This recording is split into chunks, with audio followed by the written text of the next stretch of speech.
Simulan natin ang pagdiriwang sa ngalan ng Ama at ng Anak at ng Espiritu Santo. Amen. Ang pagpapala ng ating Panginoong Jesucristo, ang pag-ibig ng Diyos Ama at ang pagkikipagkaisa ng Espiritu Santo naway sumainyo. At sumainyo rin. Mga kapatid, welcome po sa pabansang dambana ni Santo Padre Pio. Sabay-sabay po tayong manalangin para sa ating mga pasasalamat at kahilingan sa ating Panginoon. Gayon din po, welcome sa celebration sa ating mga kapatid na nakikinig sa atin at nanonood sa atin sa live streaming. Nawa sa inyong patuloy na pagdarasal, inyong makamtan ang inyong kahilingan sa ating Panginoon. Ngayon din po mga kapatid, ating ipinagdiriwang ang mga santong sina Hipolito at Ponciano, mga martir ng simbahan. Sila ay nag-alay ng kanilang sarili para sa pananampalataya, naging mapagpakumbaba sa harapan ng Panginoon sa pakikiisa sa pamamagitan ng taimtim na panalangin sa ating Panginoong Jesucristo. Kaya naman mga kapatid, aminin natin ang ating mga kasalanan upang tayo maging marapat gumanap sa banal na pagdiriwang. Inaamin ko sa makapangyarihang Diyos at sa inyo mga kapatid, na lubha akong nagkasala sa isip, sa salita at sa gawa at sa aking pagkukulang. Kaya isinasamo ko sa mahal na Birheng Maria, sa lahat ng mga anghel at mga banal, at sa inyo mga kapatid, na ako'y panalangin sa Panginoong ating Diyos. Kawaan tayo ng makapangyarihang Diyos. Patawarin tayo sa ating mga kasalanan at patnubayan tayo sa buhay na walang hanggan. Amen.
Manalangin tayo. Ama naming makapangyarihan, ang matyagang pagtitiis ng iyong mga kinalulugdan ay magdulot nawa sa amin ng iyong ibayong pagmamahal at sa kalooban namin, lagi nawa nitong mapairal ang pananampalatayang may katatagan sa pamamagitan ni Jesucristo, kasama ng Espiritu Santo, magpa sa walang hanggan. Amen.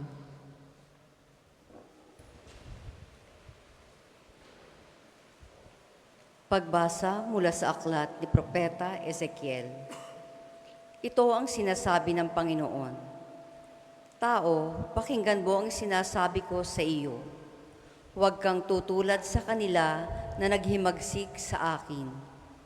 Ngumanga ka, kanin mo ito. Nang ako'y tumingala, may nag-abot sa akin ng isang aklat na nakabalumbon. Iniladlad ito at nabasa ko sa magkabila ang mga panambitan, pagdadalamhati at sumpa. Sinabi pa sa akin, kanin mo ang aklat na ito.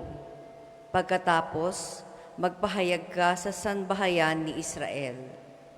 Ngumanga ako upang kanin ang aklat. Sinabi niya sa akin, kanin mo ito at magpakabusog ka. Kinain ko nga ang aklat. Ang lasa ko'y parang pulot pukyutan. Sinabi niya sa akin, tao, pumunta ka sa sambayan ng Israel at sabihin mo ang ipinasasabi ko sa iyo. Ang salita ng Diyos. Salamat sa Diyos. Ang tugon po sa salmo, O kay tamis na namnamin ang utos mong bigay sa amin. O kay tamis na namnamin ang utos mong bigay sa amin. Nagagalak na susundin iyong kautusan, higit pa sa pagkagalak na dulot ng kayamanan. O kay tamis na namnamin ang utos mong bigay sa amin. Ang buo mong kautusan sa akin ay umaaliw, siyang gurong nagpapayo sa lahat kong suliranin. O kay tamis na namnamin ang utos mong bigay sa amin. Higit pa sa gintot pilak nitong buong sanlibutan, ang mabuting idudulot ng bigay mong kautusan. O kay tamis na namnamin ang utos mong bigay sa amin. O kay tamis na namnamin ang utos mong ibinigay, matapis pa kaysa pulot yaong lasang itinataglay. O kay tamis na namnamin ang utos mong bigay sa amin. Halos sumihingal ako dahilan sa kasabikan, na mata mo yaong aking minimithing kautusan. O kay tamis na namnamin ang utos mong bigay sa amin. Magsitayo po ang lahat.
Sumainyo ang Panginoon. At sumainyo rin. Ang mabuting balita ng Panginoon ayon kay San Mateo. Papuri sa iyo, Panginoon. Nang mga sandaling iyon, lumapit kay Jesus ang mga alagad at nagtanong, "Sino po ang pinakadakila sa kaharian ng langit?" Tinawag ni Jesus ang isang bata, pinatayo sa harapan nila at sinabi, "Tandaan ninyo ito, kapag hindi kayo nagbago at tumulad sa mga bata, hindi kayo mabibilang sa mga pinaghaharian ng Diyos. Ang sinumang nagpapakababa na gaya ng batang ito ay siyang pinakadakila sa mga pinaghaharian ng Diyos. Ang sinumang tumanggap sa isang batang ganito dahil sa akin, ay ako ang tinatanggap. Ingatan ninyo na huwag hamakin ang isa sa maliliit na ito. Sinasabi ko sa inyo, sa langit ang kanilang mga anghel ay laging nasa harapan ng aking Ama. Ano sa akala ninyo ang gagawin ng isang taong may 100 tupa kung maligaw ang isa sa mga iyon? Hindi kaya niya iiwan ang 99 na nangingingain sa kaburulan upang hanapin ang naliligaw? Sinasabi ko sa inyo, kapag nasumpungan niya ito, higit niyang ikinagagalak ang isang ito kaysa 99 na hindi naligaw. Gayon din naman, hindi kalooban ng inyong amang nasa langit na mapahamak ang isa sa maliliit na ito." Mga kapatid, ang mabuting balita ng Panginoon. Pinupuri ka namin, Panginoong Hesukristo. Ang imahe ng isang bata ay ginamit ni Jesus upang ipaliwanag sa kanyang mga apostoles kung sino ang pinakadakila sa kaharian ng Diyos sa langit. Batid natin ang karakter, ang attitude ng isang bata. Napaka-independent sa kanyang mga magulang. at umaasa buong buo, walang pag-aalinlangan. Lalo na kapag ang isang bata ay napapalaki ng isang magulang sa mabuting kapamaraanan. Lalo na kapag ang isang bata ay naibibigay ng magulang ang pangangailangan ito habang lumalaki. Walang nararanasang trauma, takot, kung hindi pagmamahal. Tayong lahat ay minamahal ng Diyos. Ngunit dahil sa ating pagiging tao o makasarili o tendencies na pagka makasarili, minsan iisipin natin dapat tayo ang mauna sa lahat. Ang akala natin na kapag tayo ay may kapangyarihan sa lipunan, tayo ang mauuna. Tayo ang makapangyarihan. Minsan iisipin natin kapag mataas na ang ating naabot sa edukasyon o sa propesyon natin, akala natin tayo na ang magaling. Minsan nakakalimutan natin na tayo ay biniyayaan lamang ng Diyos kung ano ang meron tayo. Kaya ang hamon ng Panginoon ni Kristo sa kanyang mga apostoles at siya ring hamon sa ating lahat sa mensaheng ating matatanggap sa Ebanghelyo ngayong araw ay ang mapagpakumbaba sa lahat ng aspeto. Kung tayo man ay may pinag-aralan kaysa sa ating magulang, tayo ay mayroon sanang pagpapasalamat bilang mga anak sa ating mga magulang dahil sa kanilang sakripisyo. Maaaring hindi sila wala silang mataas na naabot sa kanilang pag-aaral. Ngunit bilang isang magulang, napakataas na dignidad ang kanilang ibinibigay sa atin. Sa mga magulang naman, sa ating pagsunod sa kalooban ng Diyos bilang mga magulang, paggawa ng ating responsibilidad, naway ito ay naaayon sa pagpapabuti ng pamilya, ng mga anak, na may punong-puno ng takot sa ating Panginoong Hesukristo. Kaya mga kapatid, sinabi sa atin ng Panginoon, kapag tayo ay may kababaang loob sa pagsunod kay Kristo, anuman ang ating kalagayan at estado, tayo ay hahanapin ng Diyos.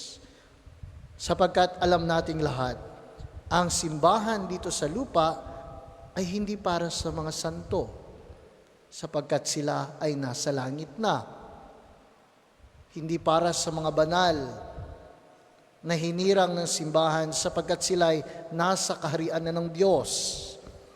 Ang simbahan dito sa lupa ay para sa mga makasalanan, para sa ating lahat na nagkakasala regardless of the sins we commit sa ating Panginoong Hesukristo. Yan ang ating tandaan. At dahil makasalanan tayo, nararapat lamang na magpakumbaba tayo. Maaring meron tayong kasalanan sa ating pamilya, sa inyong asawa, sa anak, sa magulang, sa lipunan, sa kapwa. Ang pagpapakumbaba at paghingi ng tawad sa Panginoon ay isang mahalagang bagay upang tayo sa huli ng ating buhay ay tutulungan ng Panginoon. Ika nga sa ating Ebanghelyo, sa huling bahagi, sabi ni Kristo, hindi kalooban ng inyong amang nasa langit ang mapahamak ang isa sa maliliit sa atin. Ibig sabihin, kailangan lamang nating lumapit sa Panginoon. Kailangan lamang nating yakapin ang pag-ibig ng Diyos sapagkat siya ay nariyan palagi. Tayo lamang ang lumalayo sa Kanya. Tayo lamang ang umiiwas sa Diyos dahil natatakot tayo. Dahil sasabihin natin, makasalanan kasi ako. Wala akong kredibilidad na humarap sa Diyos. magsimba, humingi ng tawad sa sakramento ng kumpisal, o di kaya kahit magdasal, dahil ako ay makasalanan. Hindi nga ba mga kapatid, mas lalo tayong lumapit sa Diyos habang tayo ay nagkakasala araw-araw sa ating buhay, sapagkat ang Diyos ay nariyan lamang sa ating harapan. Huwag nating iwasan ang Diyos. Tulad dito ng isang may sakit na lumalapit sa doktor. Kapag siya ay may sakit, kailan may hindi siya iiwas sa doktor, siya ay magpapagamot. Ganito rin ang Diyos sa ating buhay. Kaya sikapin natin na harapin ang Diyos na may kababaang loob, sundin siya at humingi ng tawad sa ating mga kasalanan. Amen. Para po sa mga maghahandog ng sobre, pakihulog na lamang po sa buslo.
Magsitayo po ang lahat.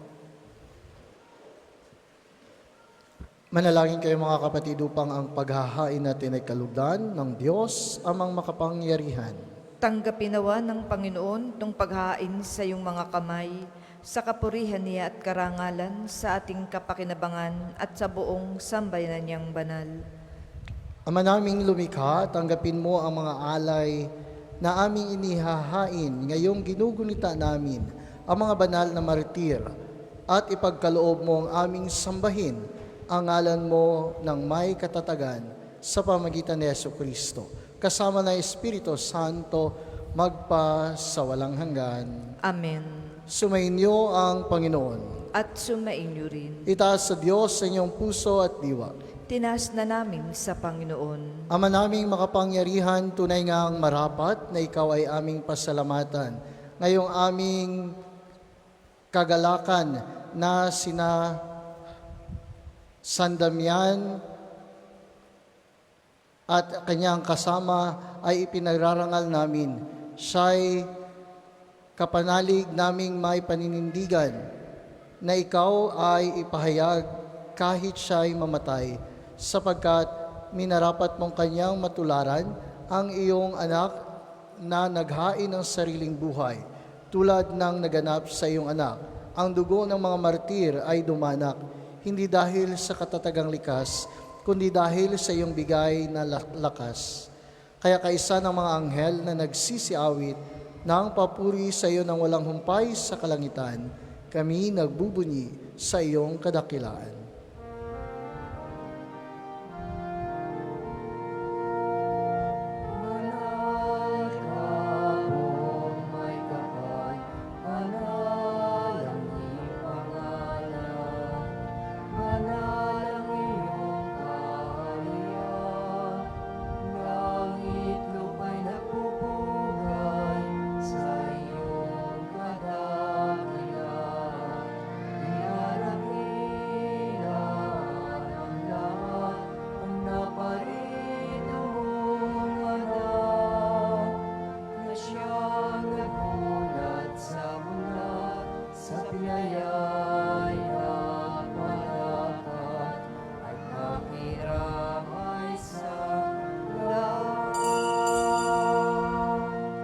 Kung hindi po kayang lumuhod, ay manatili pong nakatayo ng may paggalang.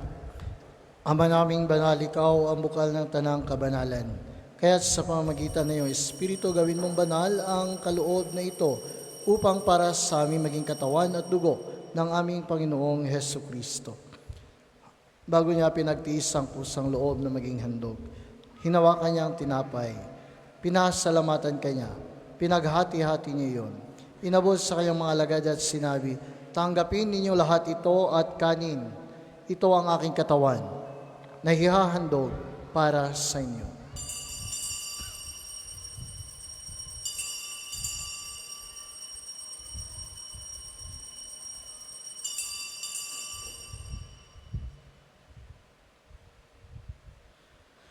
Kaya hindi naman nung matapos ang hapunan, hinawakan niya ang kalis. Muli kanyang pinasalamatan. Inabot niya ang kalis sa kanyang mga alagad at sinabi, tanggapin ninyong lahat ito at inumin. Ito ang kalis ng aking dugo ng bago at walang hanggang tipan, ang aking dugo na ibubuhos para sa inyo at para sa lahat. Sa ikapagpapatawad ng mga kasalanan, gawin ninyo ito sa pag-alala sa akin.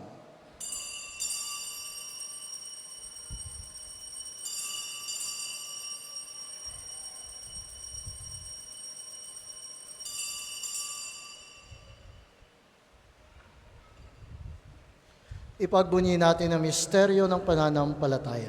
Si Kristo'y namatay, si Kristo ay nabuhay, si Kristo'y babalik sa wakas ng panahon. Ama, ginagawa namin ngayon ang pag-alala sa pagkamatay at muling pagkabuhay na iyong anak. Kaya tiniaalay namin sa iyo ang tinapay na nagbibigay buhay at ang kalis na nagkakaloob ng kaligtasan. Kami nagpapasalamat dahil kami iyong minarapat na tumayo sa harap mo para maglingkod sa iyo. Sinasamo namin kami magsasalo-salo sa katawan at dugo ni Kristo ay mabuklod sa pagkakaisa sa pamamagitan ng Espiritu Santo. Ama, lingapin mo ang iyong simbahang laganap sa buong daigdig. Puspusin mo kami sa pag-ibig kay San ni Francisco na aming Santo Papa at ni Gilbert naming Obispo at ng Tanang Kaparian. Alalahanin mo rin ang mga kapatid naming nahimlay nang may pag-asang sila ay muling mabubuhay. Gayon din ang lahat ng mga pumanaw. Kawaan mo sila at patuloyin sa iyong kaliwanagan. Kawaan mo at pagindapating kaming lahat na makasalo sa iyong buhay na walang wakas. Kaysa ng mahal na Birheng Maria na ina ng Diyos, kaysa ni San Jose, ang kanyang kalinis-linisang esposo, kaysa ng mga apostol at ng lahat ng mga banal, kaysa nila San Ponciano at San Hipolito, ng lahat ng mga banal na namuhay dito sa daigdig ng kalugod-lugod sa iyo. May pagdiwang nawa namin ang pagpupuri sa ikararangal mo sa pamamagitan ng iyong anak na aming Panginoong Heso Kristo. Sa pamamagitan ni Kristo, kasama niya at sa Kanya, ang lahat ng parangal at papuri ay sa iyo, Diyos amang makapangyarihan, kasama ng Espiritu Santo, magpa sa walang hanggan.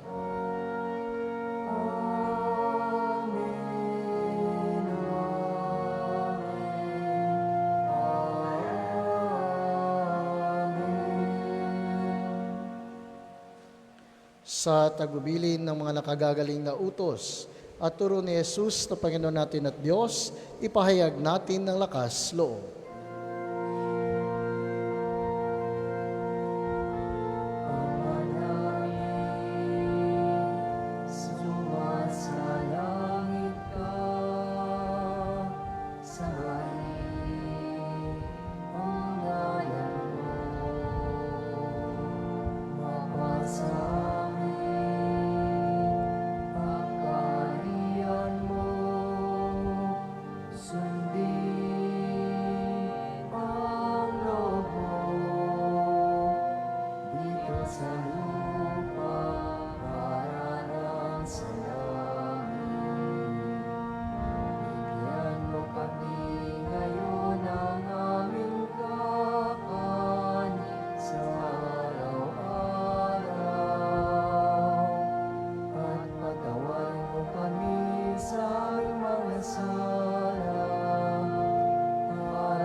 Hinihiling namin kami adyas sa lahat ng masama, pagkalooban ng kapayapaan araw-araw, iligtas sa kasalanan at ilayo sa lahat ng kapahamakan, samantalang aming pinananabikan ang dakilang araw ng pagpapahayag ng tagapagligtas namin, si Hesu Kristo.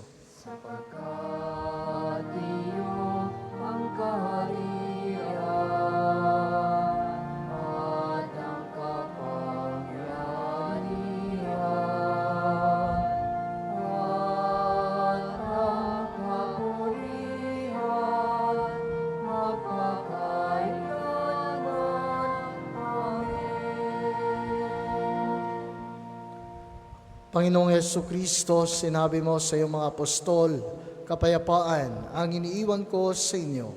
Ang aking kapayapaan ang ibinibigay ko sa inyo. Tungayan mo ang aming pananampalataya at huwag ang aming mga pagkakasala.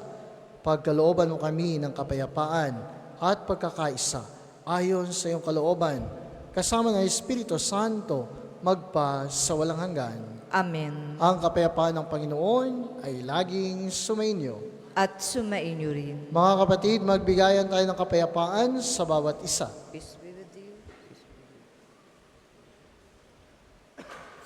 Kordero ng Diyos na nag-aalis ng mga kasalanan ng sanlibutan, maawa ka sa amin. Kordero ng Diyos na nag-aalis ng mga kasalanan ng sanlibutan, maawa ka sa amin. Kordero ng Diyos na nag-aalis ng mga kasalanan ng sanlibutan, ipagkaloob mo sa amin ang kapayapaan. Kung hindi po kayang lumuhod, ay manatili pong nakatayo ng may paggalang.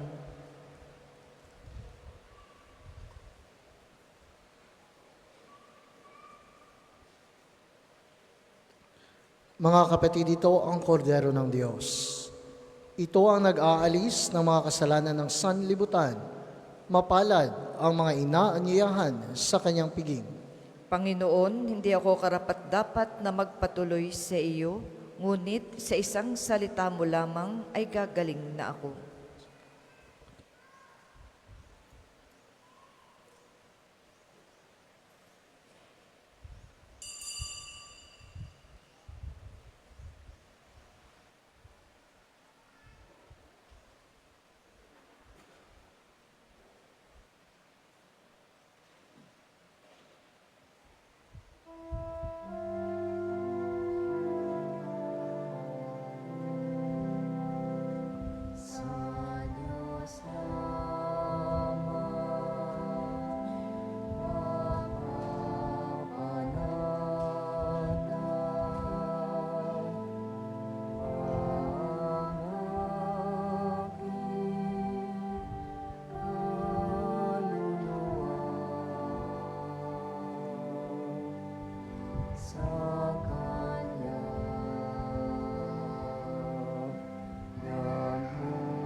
Ang second collection po ay para sa patuloy na pagpapaunlad ng parokya at pambansang dambana ni Santo Padre Pio at para sa mga pangangailangan ng matatanda at may sakit na mga pari ng Archdiocese ng Lipa.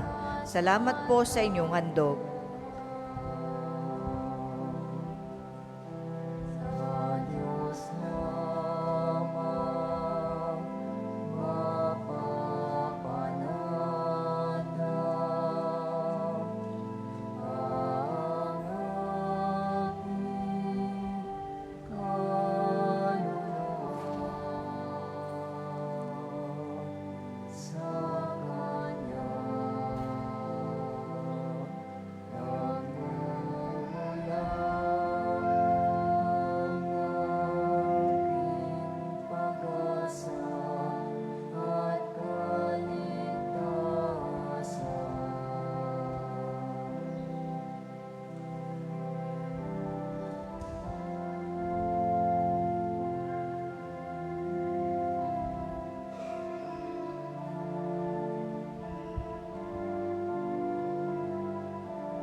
Magsitayo po ang lahat.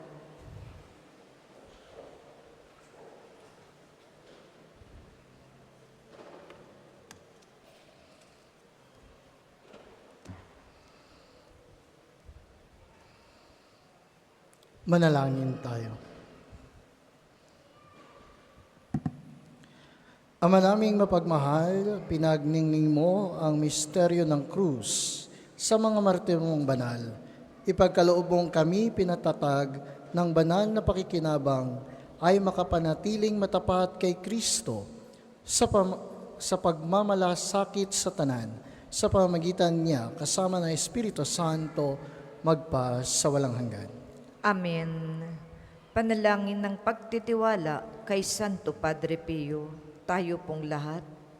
Padre Pio, taga Pietrelcina, mongheng banal, pintakasing santo ng milenyong kasalukuyan, gabay namin sa pagtahak sa landasing makalangit, takbuhan sa pangangailangan, huwaran ng pagtitiis. Sa'yo namin inilalapit aming mga kagipitan, sa'yo po ibinibilin kalusugan at kabuhayan.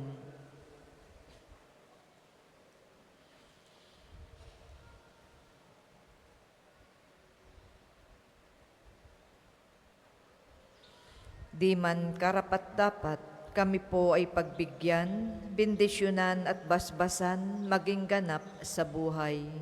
Lumayo nawa kami, umiwas sa kasalanan, lumapit lagi sa Diyos, maging matatag at matibay. Sa mabuting balita ng pagliligtas, turuan mo kami nawa, sa tuwina ay makinig, magnilay at sumampalataya. Amin pong pakiusap, itong mga kahilingan, puso ay nagsisisi, nagtitikang taimtiman. Di na muling magkasala, sunod lagi sa Diyos Amang, kaisa ng Espiritu at ni Jesus na tagapamagitan. Amen. Ang lahat po ay magsupo, sumandali para po sa mga patalastas. Una, sa inyong pagdalaw sa pambansang dambana, mangyaring pakaingatan ang inyong mga personal na gamit. Hangad namin ang isang matiwasay at maayos na pagbisita sa National Shrine.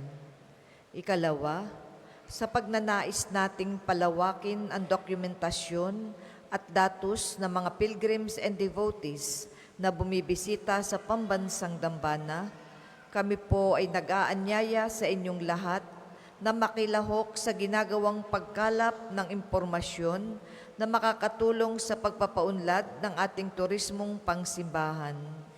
Makikisuyo po kami na paki-scan ng QR code na inyong makikita sa paligid ng simbahan at pakikumpleto ng mga impormasyong kinakailangan. Makakaasa po kayo sa aming pag-iingat ng private information na inyong ibabahagi bilang pagsunod sa batas ng Data Privacy Act of 2012. Ang inyong pakikiisa ay malaking tulong at susi sa tagumpay ng proyektong ito. Ang susunod pong banal na misa ay sa ganap na ikadalawa ng hapon. Maraming salamat po at mangyaring panatilihin natin ang kalinisan, katahimikan at diwa ng pananalangin sa loob at labas ng ating mga simbahan. Magsitayo na po ang lahat para sa pagbabasbas ng religious articles.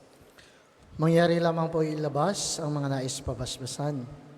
Mga kapatid, manalangin tayo sa Diyos sa mga makapangyarihan upang tayo ay maging kawangis ni Kristo sa taimtim na pagdalangin sa tulong ng mga larawan at mga dasalang ito. O Panginoong Diyos, Ikaw ang bukal ng lahat ng pagpapala at biyaya. Ibuhos mo ang iyong bendisyon sa mga gamit na ito sa pananalangin na nagpapaalala ng iyong kabutihan, kabanalan at pagmamahal sa amin upang ang lahat na dumulog at magdasal gamit ang mga ito ay magtamo ng iyong awa at biyaya. Lubin mong tularan nila ang kabanalan at aral ng Panginoon at ng mga santo magpa sa walang hanggan. Amen. Ama namin, sumasalangit ka, sambahin ng ngalan mo, mapasa amin ang kaharian mo, sundin ang loob mo dito sa lupa para ng sa langit. Bigyan mo kami ngayon ng aming kakanin sa araw-araw at patawarin mo kami sa aming mga sala para ng pagpapatawad namin sa nagkakasala sa amin. At huwag mo kaming ipahintulot sa tukso at iadya mo kami sa lahat ng masama. Amen. Aba, Ginoong Maria, napupuno ka ng grasya. Ang Panginoong Diyos ay sumasa iyo. Bukod kang pinagpala sa babaeng lahat, at pinagpala naman ang iyong anak na si Jesus. Santa Maria, Ina ng Diyos, panalangin mo kaming makasalanan, ngayon at kung kami mamamatay. Amen. Luwalhati sa Ama, sa Anak, at sa Espiritu Santo, kaparan nung una, ngayon, at magpasawalang hanggan. Amen. Aba, Ginoong Maria, napupuno ka ng grasya. Ang Panginoong Diyos ay sumasa iyo. Bukod kang pinagpala sa babaeng lahat, at pinagpala naman ng iyong anak na si Jesus. Santa Maria, Ina ng Diyos, panalangin mo kaming makasalanan, ngayon at kung kami mamamatay. Amen. Luwalhati sa Ama, sa Anak, at sa Espiritu Santo, kaparan nung una, ngayon, at magpasawalang hanggan. Amen.